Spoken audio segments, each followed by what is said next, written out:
You're tempting me to say some very harsh things about some of our media friends. Yes, it is true that many of the people in this room for 4 years failed to cover the fact that Joe Biden was mentally incompetent and was not running the country. We're hearing this ironic narrative from the president's critics and the left-wing media that Elon Musk is an unelected bureaucrat. It is also true that many people in this room who have used this talking point that Elon is not elected fail to understand how government works. So I'm glad for the opportunity for a brief civics lesson.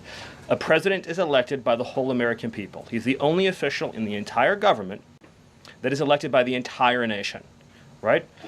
Judges are appointed, members of Congress are elected at the district or state level, just one man. And the Constitution, Article 2, has a clause known as the vesting clause, and it says the executive power shall be vested in a president, singular.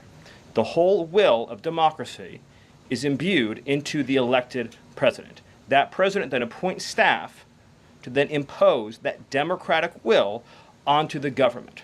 The threat to democracy, indeed the existential threat to democracy, is the unelected bureaucracy of lifetime tenured civil servants who believe they answer to no one, who believe they can do whatever they want without consequence, who believe they can set their own agenda no matter what Americans vote for. So Americans vote for radical FBI reform, and FBI agents say they don't want to change. Or Americans vote for radical reform on our energy policies, but EPA bureaucrats say they don't want to change. Or Americans vote to end DEI, racist DEI policies, and lawyers in the Department of Justice say they don't want to change.